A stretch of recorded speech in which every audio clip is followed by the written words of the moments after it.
Bonjour, bonjour et bienvenue. Bon, bah, ça me fait plaisir que ça vous intéresse, alors on y retourne. On y retourne.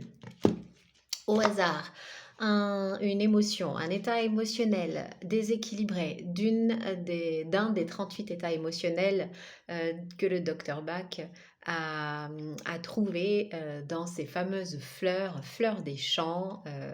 C'est vrai qu'on n'a jamais parlé de type de fleurs que c'était. Il y a des fleurs des champs, il y a des arbrisseaux, il y a un bourgeon et il y en a même une qui n'est pas une fleur. Haha, ça c'est suspense. Peut-être que c'est celle-là qui va tomber aujourd'hui. Non, Oli, on l'a déjà vue.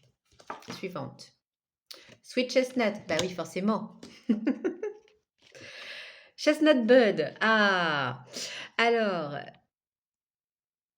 le bourgeon, vous voyez, j'en parlais juste à l'instant. Bah voilà, le bourgeon du marronnier. Eh bien, observons donc ensemble ce que fait cette petite sorcière. J'ai contextualisé, c'était pas évident. Alors, que voyez-vous? Personnellement, j'ai voulu représenter une petite sorcière qui, vous voyez, elle a un peu les yeux fermés, elle réfléchit pas trop, elle est pas trop, présente, là, on est dans le groupe manque d'intérêt, pour le présent et puis les yeux fermés de manière assez automatique et tranquille, elle se dirige vers ce petit bout de fromage qui est sur une tapette à souris. Vous voyez le concept?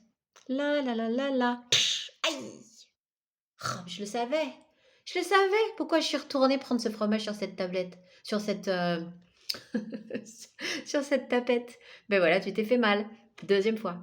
Na ta ta ta ta ta ta ta. Aïe! Mais c'est pas vrai! Comment ça se fait que toujours je me retrouve dans les mêmes problématiques? Comment ça se fait que je suis toujours en train de me retrouver avec les mêmes ennuis, les mêmes blocages, les mêmes choses? Mais je reproduis les schémas ou quoi? Eh bien oui! Tu reproduis les schémas. Et c'est exactement ça. Le bourgeon du marronnier, quand il est déséquilibré, n'est plus assez présent et conscient de ses mécanismes et de ce qu'il fait, et du coup va recommencer les mêmes erreurs dans une espèce de boucle jusqu'à ce qu'il s'en rende compte, jusqu'à ce qu'il revienne présent et qu'il observe. Mais pourquoi est-ce que je fais ça? Qu'il se pose les bonnes questions.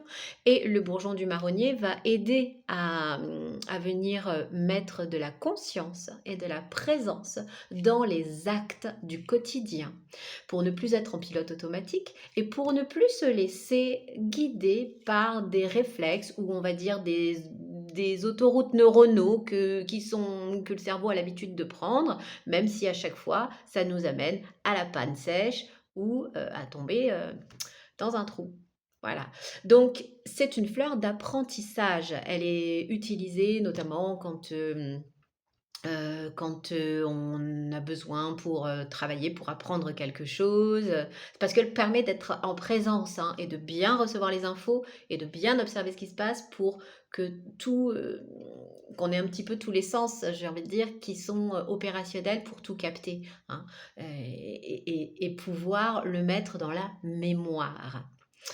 Ça, ça c'est c'est les bienfaits donc positifs de Chestnut Bud, le fameux bourgeon du marronnier. C'était une vraie galère pour la symboliser, je vous le confesse. Donc on va regarder un petit peu ce qui traverse, j'ai mon téléphone qui se barre, voilà, qui traverse la personne qui est dans cet état. Hein. On va aller ensemble, voilà, je vous laisse regarder. On voit bien ma tapette avec le fromage. Voilà. Donc, c'est plus fort que moi, je n'arrive pas à changer. Ouais, quelque chose qui nous... Et encore, on se retrouve dans le même schéma. Ça rentre par une oreille, ça ressort par l'autre. Ça, c'est ce que je vous disais. On ne mémorise pas, on ne conscientise pas assez. Ça m'arrive tout le temps, donc constatation.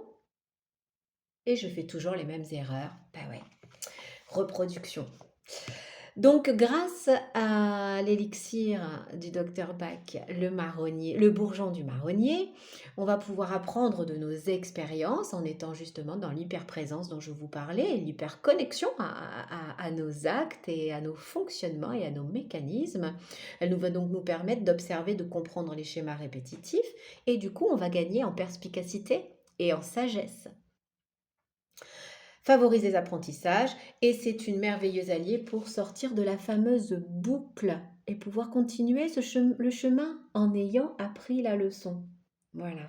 Alors c'est une fleur qu'on associe souvent à la problématique qui est rencontrée. C'est intéressant après de pouvoir voir pourquoi est-ce que ce schéma est reproduit, qu'est-ce qui est en jeu, quelles sont les autres émotions qui sont un petit peu en satellite autour de cette problématique de présence à soi pour pouvoir complètement défaire le côté cyclique et cette fameuse boucle infernale.